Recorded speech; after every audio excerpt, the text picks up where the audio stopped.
تعالیٰ ہے۔ آج تمہارے لیے سب پاکیزہ چیزیں حلال کر دی گئیں، اور اہل کتاب کا کھانا بھی تم کو حلال ہے اور تمہارا کھانا ان کو حلال ہے،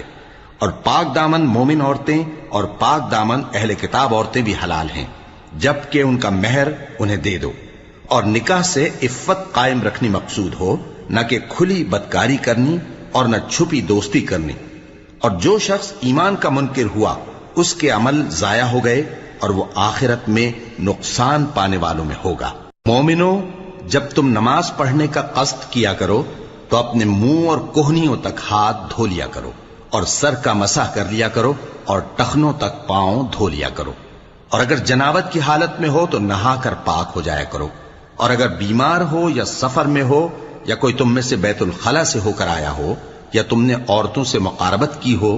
پھر تمہیں پانی نہ مل سکے تو پاک مٹی لو اور اس سے منہ اور ہاتھوں کا مسح